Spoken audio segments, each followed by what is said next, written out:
حي على الفلاح.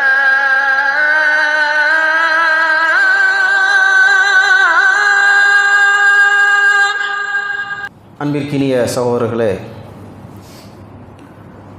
ரமலான் மாதத்தை எதிர்நோக்கி வரவேற்க காத்து கொண்டிருக்கிறோம். வாழ்வின் வசந்தத்தின் மாதம் இந்த ரமலான் மாதம்.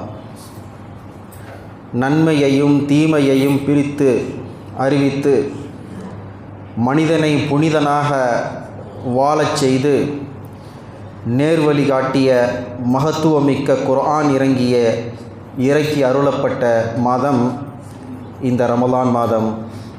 அந்த மாதத்தை நாம் நெருங்கிவிட்டோம். கொசுவின் இறக்கைக்கு கூட ஒப்பாக இல்லாத இவ்வுலக வாழ்வில் மூழ்கி கிடக்கின்ற மக்களை மறுமை வாழ்வின் மகத்துவத்தை நினைவூட்டும் மாதம் இந்த ரமலான் மாதம் இதோ நெருங்கிவிட்டது. கல்லெஞ்சையும் கரையச் செய்து இரக்க குணத்தை வளரச் செய்கின்ற ஈகை மாதம் ரமலான் மாதம் இதோ வந்துவிட்டது. பட்டென்று கோபப்படுவோரை, சட்டென்று கோபப்படுவோரை பக்குவப்படுத்தி பண்படுத்தும் பொறுமையின் மாதம் ரமலான் மாதம் இதோ வந்துவிட்டது. நரகத்தினுடைய வாயில்களெல்லாம் அடைக்கப்பட்டு சுவனத்தினுடைய வாயில்கள் திறக்கப்படுகின்ற வசந்தத்தின் மாதம் ரமலான் மாதம் இதோ வந்துவிட்டது. மனித குலத்தில் மாற்றத்தை ஏற்படுத்தி ஏற்றத்தை உருவாக்க வல்ல ரஹ்மத்துடைய மாதம் ரமலான் மாதம் இதோ வந்துவிட்டது. உடலுக்கும் மனதிற்கும் கட்டுப்பாடுகளை பயிற்றுவித்து பயிற்சி தருகின்ற பயிற்சியின் பட்டறையாக திகழ்கின்ற மாதம் ரமலான் மாதம் இதோ வந்துவிட்டது. இந்த மாதம் உடலுக்கும் பயிற்சி அளிக்கின்றது, உள்ளத்திற்கும் பயிற்சி அளிக்கின்றது. ரமலானில் பெறுகின்ற இந்த பயிற்சியை ஆண்டு முழுவதும் செயல்படுத்துகின்ற பயிற்சி மாதம் இந்த ரமலான் மாதம் இதோ வந்துவிட்டது. இத்தகைய இந்த ரமலானுடைய இந்த மாதத்தை இதயபூர்வமாக வரவேற்க நாம் கடமைப்பட்டிருக்கிறோம்.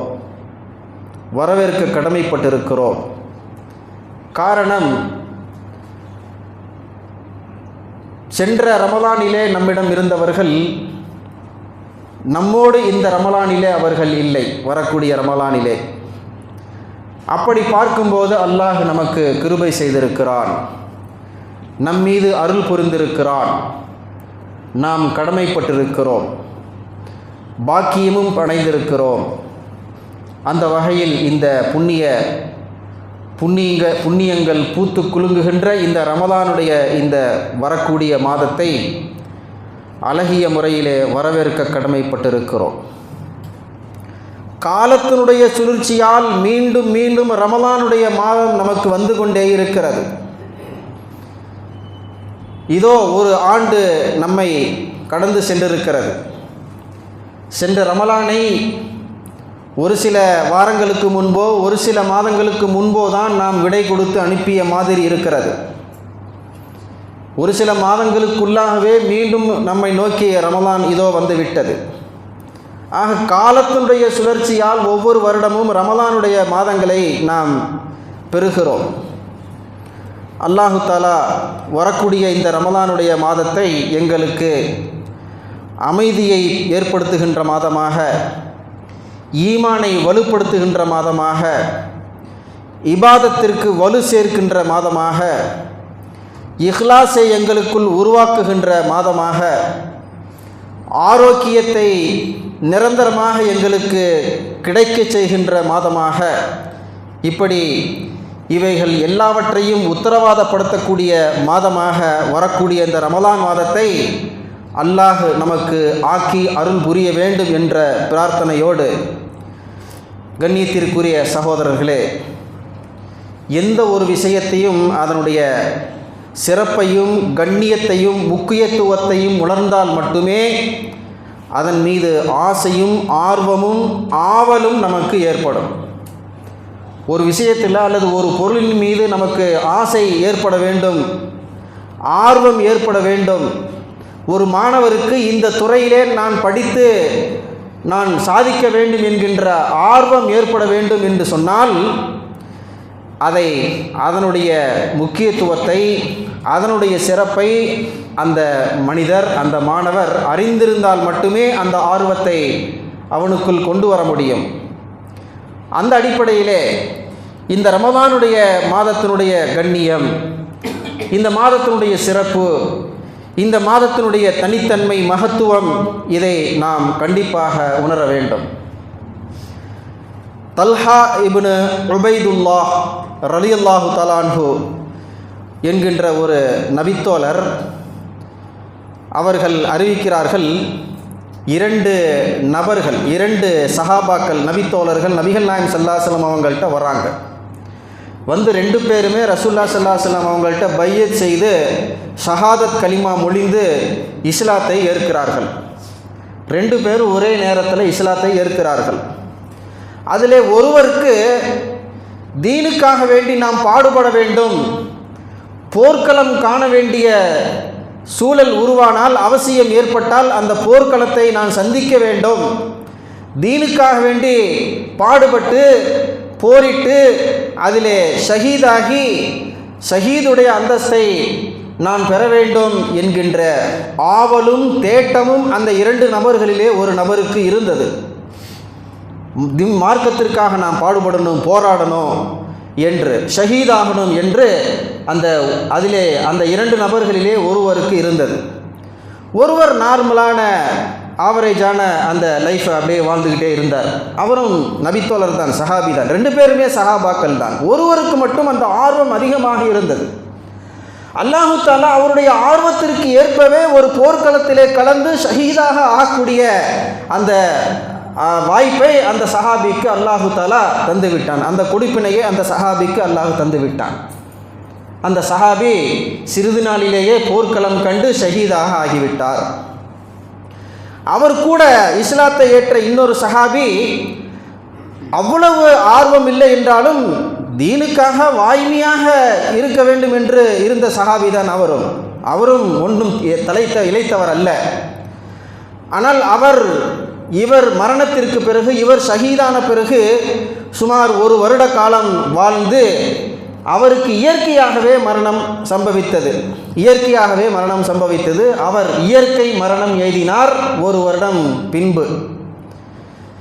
தல்ஹா இப்னு உபைதுல்லா அவங்க தான் இந்த ஹதீஸை அறிவிக்கிறாங்க, இந்த சம்பவத்தை அறிவிக்கிறாங்க. ஒரு நாள் நான் கனவு ஒன்று கண்டேன். என்னுடைய தோழர்கள் 2 பேர் நபிகள் நாயகம் ஸல்லல்லாஹு அலைஹி வஸல்லம் அவர்களிடத்திலே ஒன்றாக பையத் செய்து இஸ்லாத்தை ஏற்ற 2 நபர்கள் மறுமையிலே சுவனத்தினுடைய வாயிலுக்கு இருவரும் வந்தார்கள். நான் அங்கே நின்று கொண்டிருந்தேன். அப்படி ஒரு கனவு ஒன்று கண்டேன். அங்கே என்ன நடந்தது? யார் 1 வருடம் இறந்தாரோ, மரணித்தாரோ, இயற்கை மரணம் அடைந்தாரோ அவருக்கு முதலாவதாக சொர்க்கத்திலே நுழைவதற்கு அனுமதி வழங்கப்பட்டது. 2 பேரும் ஒரே டைமில் தான் அங்கே நிற்கிறாங்க. ஷஹீதானவருக்கு ஆரம்பத்திலே சொர்க்கத்திற்குள்ளாக நுழைவதற்கு அனுமதி மறுக்கப்பட்டது. கொஞ்சம் வெயிட் பண்ணுங்க, உங்களுக்கு இன்னும் அனுமதி கிடைக்கல அப்படின்னு சொல்லி ஷஹீதான அந்த சஹாபியை, நபித்தோழரை சொர்க்கத்தினுடைய காவலர்கள் தடுத்து நிறுத்திவிட்டார்கள். பிறகுதான் அவருக்கு இரண்டாவதாகத்தான் ஷஹீதானவருக்கு சொர்க்கத்திற்குள்ளே நுழைவதற்கு அனுமதி வழங்கப்பட்டது. இப்படி நடக்க நான் கனவு கண்டேன் என்று தல்ஹா இப்னு உபைதுல்லாஹ் ரலியல்லாஹு தஆலா அவர்கள் மற்ற சஹாபாக்களிடத்திலே சொல்லுகிறார்கள். இந்த செய்தி பரவுகிறது. இந்த மாதிரி 2 பேர் அவங்கள நான் கனவுல இப்படி கண்டேன் அப்படின்னு சொல்லி. அவங்க இப்போ உலகத்தில் இல்லை. நபிகள் நாயகம் ஸல்லல்லாஹு அலைஹி வஸல்லம் அவர்களுக்கு இந்த செய்தி எட்டுகிறது. இந்த மாதிரி கனவு கண்டாங்கன்னு சொல்லி எல்லாத்திலையும் சொன்னாங்க அப்படின்னு சொல்லி நபிகள் நாயகம் ஸல்லல்லாஹு அலைஹி வஸல்லம் அவங்கள்ட்ட சஹாபாக்கள் இந்த விஷயத்தை சொல்லி, யா ரசூலல்லாஹ், என்ன இது ஆச்சரியமாக இருக்கிறது, தீனுக்காக வேண்டி போர்க்களம் கண்டு ஷஹீதான அந்த உயிர் தியாகி அவருக்கல்லவா அங்கே முதல் மரியாதை தரப்பட்டிருக்க வேண்டும். ஆனால் அவருக்கு பின்பாக இயற்கை மரணம் எய்த அந்த நபித்தோழருக்கு அங்கே முதலாவதாக மரியாதை தரப்பட்டு முதலாவதாக சுவனத்திற்கு அனுமதி தரப்பட்டு சிறிது காலம் கழித்த பிறகுதான் இந்த ஷஹீதான இந்த உயிர் தியாகி இந்த சஹாபிக்கு அங்கே சொர்க்கத்திலே நுழைவதற்கு அனுமதி தரப்பட்டிருக்கிறதே. இது எப்படி ஆச்சரியமாக இருக்கிறது என்று சஹாபாக்கள் நபிகள் நாயகம் ஸல்லல்லாஹு அலைஹி வஸல்லம் அவர்களிடத்தில் கேட்க, மின் ஐயிதாலிக்கு தாஜபூன், ஏன் ஆச்சரியப்படுகிறீர்கள், இதில் என்ன ஆச்சரியம் இருக்கிறது ரசூலுல்லாஹ் கேட்குறாங்க. இதில் என்ன ஆச்சரியம் இருக்கிறது? சொல்கிறாங்க, யார் ரசூலுல்லாஹ், இது ஆச்சரியமாக இல்லாமல் வேற என்ன? ஆச்சரியமாக இல்லாமல் வேற என்ன? ஷஹீதானவருடைய அந்தஸ்து எங்கே? ஷஹீதுடைய அந்தஸ்து கிடைக்காதவர் எங்கே என்று சஹாபாக்கள் நபிகள் நாயகம் ஸல்லல்லாஹு அலைஹி வஸல்லம் அவர்கிட்ட கேட்க, அலைஸ மக ஸஹாதா பஅதஹு ஸனா, ஷஹீதானவர் ஒரு வருடத்திற்கு முன்பாகவே மரணித்து விட்டார், ஷஹீதாகிவிட்டார். இயற்கை மரணம் அடைந்த நபித்தோழரோ ஒரு வருடம் கழித்து மரணித்தார். அவரை விட இவர் ஒரு வருடம் அதிகமாக வாழ்ந்திருக்கிறார். வஅதரக ரமலான ஃபஸாமஹு, இதான் இங்கே நம்ம பார்க்க வேண்டிய விஷயம். ஒரு வருடத்தினுடைய ரமலானை அவர் அதிகமாக பெற்றிருக்கிறார். ஒரு வருடத்தினுடைய ரமலான் மாதத்தை அதிகமாக அவரை விட இவர் பெற்றிருக்கிறார். இயற்கை மரணம் அடைந்தவர் பெற்றிருப்பார். அதிலே நோன்பு வைத்திருப்பார், அதிலே தொழுதிருப்பார், அதிலே எண்ணற்ற அமல்களை செய்திருப்பார், ஏராளமான நன்மைகளை அவர் சேகரித்திருப்பார். வசல்லா கதா கதா வசஜத ஃபிஸ்ஸனா, ஒரு வருடம் முழுவதும் எவ்வளவோ தொழுதிருப்பார், எவ்வளவோ சஜிதா செய்திருப்பார், எவ்வளவோ அமல்கள் செய்திருப்பார் என்று சொல்லிவிட்டு இன்னொரு விஷயத்தை இங்கே முத்தாய்ப்பா சொல்கிறாங்க. ஃபலம்மா பைனஹுமா அபஅது மிம்மா பைனஸ் ஸமாஇ வல் அர்த், இந்த இரண்டு நபித்தோர்களுக்கும் இடையே உள்ள வித்தியாசம் என்ன தெரியுமா? வானத்திற்கும் பூமிக்கும் இடையே உள்ள வித்தியாசம் என்று நபிகள் பெருமானார் ஸல்லல்லாஹு அலைஹி வஸல்லம் அவர்கள் குறிப்பிட்டு காண்பிக்கிறார்கள் என்று சொன்னால், இந்த இடத்துல ரசூலுல்லாஹ் ஸல்லல்லாஹு அலைஹி வஸல்லம் அவங்க மென்ஷன் பண்ண முக்கியமான விஷயம், ஒரு வருடத்தினுடைய ரமலானை அதிகமாக அவர் பெற்றிருக்கிறார்.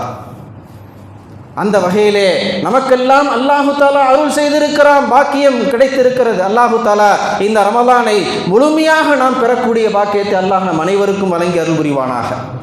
அன்பிற்குரிய சகோதரர்களே, அப்படி நாம் எல்லாம் பாக்கியம் பெற்றவர்கள். ரமலானுடைய மகத்துவத்தை, அதான் இங்கே பாயிண்ட், ரமலானுடைய மகத்துவத்தை உணர வேண்டும்.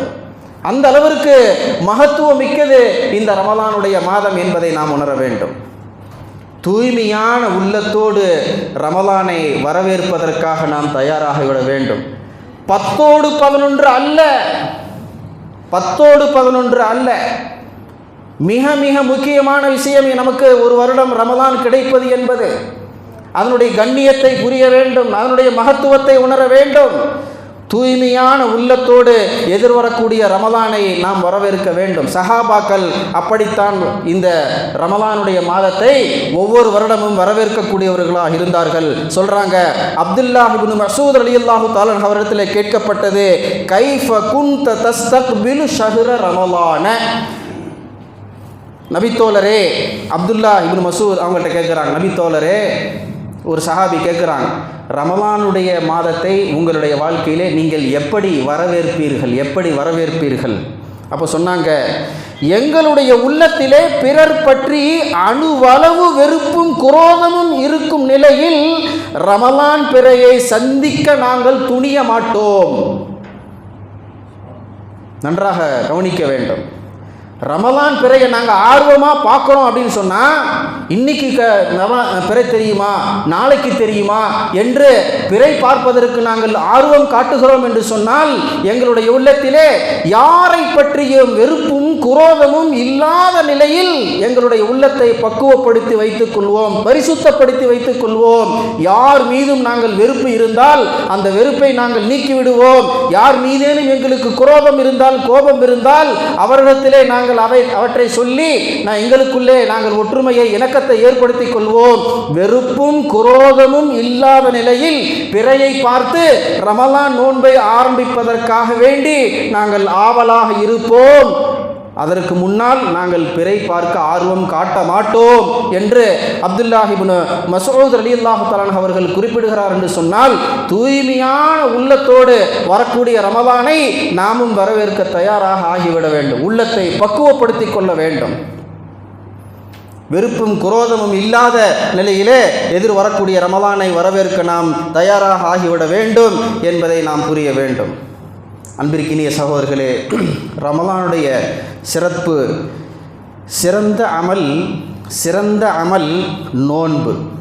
ஒரு சஹாபி நபிகள் நாயகம் ஸல்லல்லாஹு அலைஹி வஸல்லம் அவங்கள்ட்ட கேட்குறாங்க, யா ரசூலல்லாஹ் முர்னி பி அம்ரின் யன்ஃபஉனி அல்லாஹு பிஹி. ஒரு அமலை எனக்கு சொல்லித்தாங்க, அந்த அமலை நான் செஞ்சேன்னு சொன்னால் என்னுடைய அல்லாஹ்வுக்கு என்னை பிடித்து விட வேண்டும், அல்லாஹுக்கு பிடித்தமான அடியானாக நான் ஆகிவிட வேண்டும். அப்படிப்பட்ட ஒரு அமலை, ஒரு செயலை யா ரசூலல்லாஹ் எனக்கு கற்றுத்தாங்க அப்படின்னு சொன்னப்போ நபிகள் நாயகம் ஸல்லல்லாஹு அலைஹி வஸல்லம் அவங்களுக்கு அந்த சஹாபிக்கு கற்றுத்தந்த விஷயம், அலைக பிஸ்ஸௌமி, நோன்பு நோற்பதை நீங்கள் வளமையாக ஆக்கி கொள்ளுங்கள். வளமையாகனா ரமலான் மாதம் வந்தால் எல்லா நோன்பையும் கரெக்டாக வச்சிடுறது, சுன்னத்தான நோன்புகள் இருந்தால் அதையும் கரெக்டாக ஃபாலோ பண்ணுறது, இது போன்று நோன்புகள் விஷயத்திலே அதை நீங்கள் வழக்கமாக ஆக்கி கொள்ளுங்கள். அப்படி நோன்பு நீங்கள் வழக்கமாக வைக்கக்கூடிய நபராக இருந்தால் இறைவனுக்கு பிடித்தமான அடியாராக, அப்தாக நீங்கள் ஆகிவிட முடியும். ஏனென்று சொன்னால் ஃபஇன்னஹு லா மிஸால லஹு, அது ரொம்ப முக்கியம். இங்கே நபிகள் ஸல்லல்லாஹு அலைஹி வஸல்லம் அவங்க சொன்னது, நோன்பை விட ஒரு சிறந்த அமல் அல்லாஹ்விடத்திலே நெருங்குவதற்கும் அவருடைய அருளை பெறுவதற்கும் அவனுடைய அன்பை பெறுவதற்கும் நோன்பை விட ஒரு சிறந்த அமல் ஒன்று இல்லை. லா மிசால, இதை போன்று ஒன்று இல்லை. ஆக அவ்வளவு சிறந்த அமலாக இந்த நோன்பு இருக்கிறது என்பதை நாம் புரிய வேண்டும். இதனுடைய தனித்துவத்தை கண்டிப்பாக நாம் புரிந்திருக்க வேண்டும். தனித்துவமான வணக்கம் இந்த நோன்பு. பொதுவாக எல்லா வணக்கமும் ஏதேனும் ஒரு விதத்திலே வெளிப்படையாக தெரிஞ்சிடும். இப்போ நீங்கள் தொழுகிறீங்கன்னா அதை என்னால் பார்க்க முடியும், நீங்கள் தொழுகிறீங்க அப்படின்னு தெரியும், நீங்கள் தொழுகையாளின்னு தெரியும். நீங்கள் செய்யக்கூடிய உதவிகள், தான தர்மங்கள், சதக்காக்கள், அதுவும் ஏதோ ஒரு இடத்திலே வெளியே தெரிந்துவிடும். எந்த ஒரு அமலாக இருந்தாலும், நான் ஹஜ்ஜுக்கு போயிருக்கேன், உம்ராவுக்கு போயிருக்கேன், இது போன்று சதக்கா செய்கிறேன், தொழுகிறேன் என்று எந்த அமலாக இருந்தாலும் வெளிப்படையாக அது பிறருக்கு தெரியக்கூடியதாக இருக்கும். நோன்பை தவிர நோன்பு ஒன்றுதான் நோன்பு வைக்கக்கூடிய நோன்பாளிக்கும் அல்லாஹுக்கும் இடையே உள்ள விஷயமாக இருக்கிறது. நோன்பாளி தானாக வந்து நான் நோன்பு வைத்திருக்கிறேன் என்று பிறருக்கு சொன்னாலே தவிர அவர் நோன்பாளி என்று வெளியிலே யாருக்கும் தெரியாத அளவிற்கு தனித்துவம் மிக்கதாக இருக்கிறது. அதான் நபிகள் நாயகம் ஸல்லல்லாஹு அலைஹி வஸல்லம் சொன்னாங்க, குல்லு அமலி இப்னி ஆதமின் லஹு. ஆதமுடைய மக்கள், மனிதனுடைய ஒவ்வொரு அமலும் அது அவனுக்குரியது. இல்ல சௌம, நோன்பை தவிர. ஃபஇன்னஹு லி, நோன்பு எனக்குரியது. வ அன அஜ்ஸி பிஹி, அந்த நோன்புக்குரிய நிறைவான கூலியை நான் தருவதை பொறுப்பேற்கிறேன், நான் தருகிறேன். நிறைவான கூலியை அவனுக்கு தருவது என்னுடைய பொறுப்பு என்று நபிகள் பெருமானார் ஸல்லல்லாஹு அலைஹி வஸல்லம் அவர்கள் சொல்லி தந்திருக்கிறார் என்று சொன்னால் இதனுடைய தனித்துவத்தை நாம் உணர முடிகிறது. நோன்பு ஒரு கேடயம் சொன்னாங்க நபிகள் பெருமானார் ஸல்லல்லாஹு அலைஹி வஸல்லம். நோன்பு ஒரு கேடயம். எப்படி உங்களை எதிரிகளுடைய தாக்குதலிலிருந்து கேடயம் உங்களை பாதுகாக்கிறதோ அதே போன்று நோன்பு உங்களை அனைத்து விதமான ஆபத்துகளிலிருந்தும், பாவத்திலே வீழ்ந்துவிடக்கூடிய அபாயங்களிலிருந்தும் இந்த நோன்பு உங்களை ஒவ்வொரு வருடமும் உங்களுக்கு முன்னால் நின்று இது பாதுகாக்கிறது. அதை நீங்கள் சரியாக பயன்படுத்தினீர்கள் என்று சொன்னால் உங்களுடைய எல்லா விஷயங்களுக்கும் பாதுகாப்பு கேடயமாக இந்த நோன்பு அமைகிறது என்பதை நபிகள் பெருமானார் ஸல்லல்லாஹு அலைஹி வஸல்லம் அவர்கள் குறிப்பிடுகிறான்னு சொன்னால், கேடயம் என்பதை பற்றி, நோன்பை பற்றி சொல்லும் பொழுது மட்டுமே நபிகள் நாயகம் ஸல்லல்லாஹு அலைஹி வஸல்லம் அவர்கள் இந்த கேடயம் என்கின்ற இந்த வார்த்தையை உபயோகித்திருக்கிறார்கள். ஆக நோன்பினுடைய தனித்துவத்தை நாம் உணர வேண்டும். இப்படியாக புனிதமிக்க இந்த ரமதானுடைய மாதம் நம்மிடத்திலே வந்து கொண்டு இருக்கிறது. இதனுடைய தனிச்சிறப்பு எவ்வளவு தான் சிறப்பு சொன்னாலும் நோன்பிற்கென்று ஒரு தனிச்சிறப்பு உண்டு. இது முழு உலகத்திற்கும் முழு சமுதாயத்திற்கும் நேரு வழியாக வந்திருக்கிற திருக்குர்ஆன் அருளப்பெற்ற மாதம். திருக்குர்ஆன் அருளப்பெற்ற மாதம் ஷஹ்ரு ரமலான் அல்லதி உன்சில ஃபீஹில் குர்ஆன். அல்லாஹு தஆலா இந்த நோன்பை பற்றி குர்ஆனிலே அறிமுகப்படுத்தும் பொழுதே இது குர்ஆன் இறங்கிய மாதம், குர்ஆன் இறங்கிய மாதம். ஆக நோன்பு மாதமாக இருக்கக்கூடிய இந்த மாதத்திலாவது நாம் அன்றாடம் குர்ஆனோடு ஏற்படுத்துகின்ற தொடர்பை விட அதிகமான தொடர்பை இந்த நோன்புடைய மாதத்திலே குர்ஆனோடு அதிகமாக நெருக்கமாக ஆக்கிக் கொள்ளக்கூடிய ஒரு நிலையை நாம் ஏற்படுத்தி கொள்ள வேண்டும். குர்ஆன் என்பது வெறுமனே அரபியை படிப்பதற்காக வேண்டி மட்டும் இறக்கப்பட்ட வேதம் அல்ல. பரக்கத்திற்காகவும் நன்மையை சம்பாதிப்பதற்காக மட்டுமே இறக்கப்பட்ட வேதம் அல்ல. மனிதனை இருளிலிருந்து வெளிச்சத்திற்கு கொண்டு வருகின்ற வேதம் இந்த திருக்குர்ஆன். ஐயாமுல் ஜாஹிலியாவுடைய காலத்திலே வாழ்ந்த மிருகத்தனமாக வாழ்ந்த மக்களை இந்த குர்ஆன் தான் உலகத்திற்கே முன்மாதிரி சமூகமாக மாற்றியது என்று சொன்னால் இந்த குர்ஆனை அணுகிய விதம் அவர்களிடத்திலே வேறாக இருந்தது.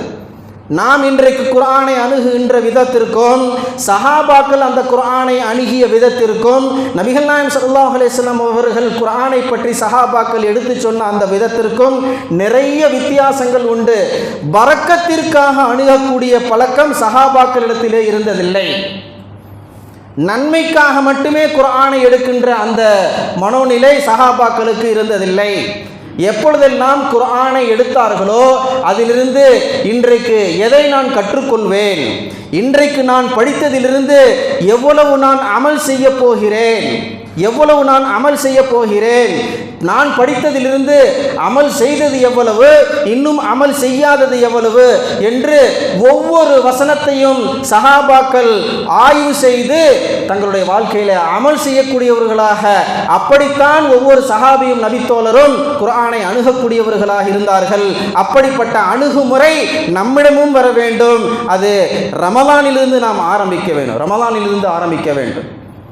குர்ஆனை எடுக்கும் பொழுதே வெறுமனே அரபியை மட்டும் எடுத்து வைத்து படிக்கக்கூடிய சிறந்தது தான், நன்மைக்கு தான். ஒரு எழுத்துக்கு 10 நன்மை, இதில் எந்த சந்தேகமும் இல்லை. ஆனால் அதைவிட முக்கியமானது, ஒரு பக்கம் அரபியை படித்து இன்னொரு பக்கம் அதனுடைய மீனிங், அதனுடைய தர்ஜுமா நமக்கு தெரிந்த பாஷையிலே அல்லாஹ் இதிலே என்ன சொல்ல வருகின்றார், இவ்வளவு நாட்களாக நான் படிக்கின்ற இந்த சூறாவிலே அல்லாஹ் என்ன சொல்லுகின்றான் என்று ஒரு முறையாவது வாழ்க்கையிலே நாம் எடுத்து பார்க்கிறோமா என்று நாம் ஒவ்வொருவரும் யோசனை செய்து பார்க்க வேண்டும். அன்பிற்கினிய சகோதரர்களே, அல்லாஹு தஆலா எனக்கு 60-70 ஆண்டு காலம் வாழக்கூடிய பாக்கியத்தை, வாய்ப்பை இந்த உலகத்திலே எனக்கு தந்திருக்கிறான். நான் ஒரு முறை கூட குர்ஆன் ஆரம்பத்திலிருந்து கடைசி வரை எனக்கு தெரிந்த பாஷையிலே என்னதான் சொல்லி இருக்கிறான் என்று நான் படித்து கூட பார்ப்பதற்கு தயாராக இல்லை என்று சொன்னால் எப்படி நான் அல்லாஹ்விடத்திலே நான் ஒரு முஸ்லீம் என்று என்னை பிரகடனப்படுத்திக் கொள்ள முடியும்? அல்லாஹ்வுக்கு முன்னால் நான் எப்படி நிற்க முடியும்? ஒரே கேள்விதான் அல்லாஹ், நான் வழங்கிய குர்ஆனை, நான் உனக்கு நேர்வழி காட்டுவதற்காக வேண்டி இறக்கிய குர்ஆனை என்றைக்காவது நீ எடுத்து படித்து அதை பற்றி சிந்தித்து இருக்கிறாயா என்று கேட்டால் இல்லை என்று நாம் எப்படி சொல்வது?